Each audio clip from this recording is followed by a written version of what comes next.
hali uncha rivojlanmagan, bir marta ekib ko'rilgan, o'shanda ildiz olgan. Oddiy ildiz qalamchalarini yerga tiqsa ko'paymadi. Bu yangicha usul.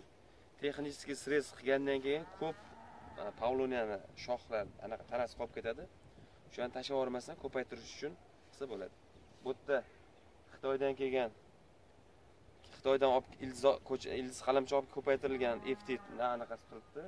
Ko'chatlarimiz turibdi. Buni faqat ildiz qalamcha ko'chat qilish ko'paytirish uchun qoldirganmiz. Xudo xolisa buni tanasidan ham ko'paytirishga bir harakat qilamiz.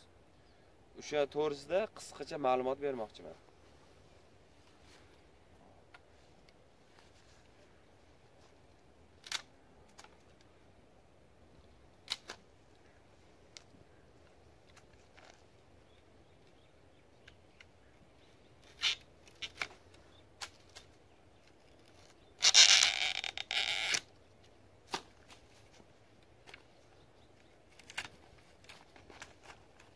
Hop, bu yerda yana bitta narsaga ahamiyat berish kerak. Hop. FT tez o'sgani uchun bir xilda badani bu yoq tarafi pishmay qoladi. Qattiq sovuquradi, xom joylarini, po'k joylarini. O'tlardan ildiz chiqmaydi. Mana bunaqa pishgan joylardan ildiz chiqadi. Mana shu kurteklardan, har bitta ko'zdan hop, ko'chat undirish harakatini qilamiz. Keyin yana bu shu joyda ahamiyat berish kerak. Yon shoxlardan chiqdi. Buni ham badani pishgan, qishdan chiqqan butun. Bulardan ham ko'paytirsa bo'ladi.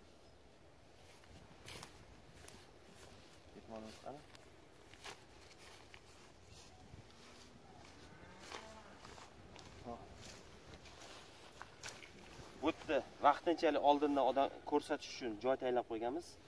Kichkina ariqcha ochamiz.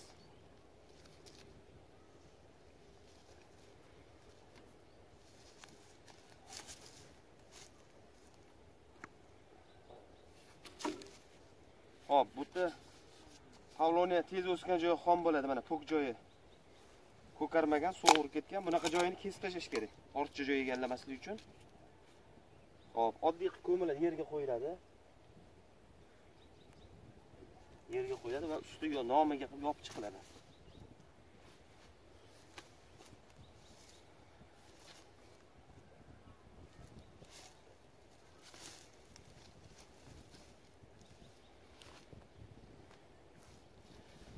Mana bo'ldi. Oddiy va sodda usuli. Faqat bu yerda bitta narsaga ahamiyat berish kerak. Unumsiz yerni gumus past qotib qolgan turpoqli joyda bunaqa ko'msa yomg'irda yer qotib qolib kurtaga yorib chiqish qiyinroq bo'ladi. O'zi pavloniya energiyasi kuchli, uncha yer yorib chiqadi. Iloji bo'lsa mana mana shunaqa unumdor joy bo'lib turpoq bo'lsa usti yopiladi, bo'lmasam chirigangon yo biogomus bilan yopilsa bo'ladi.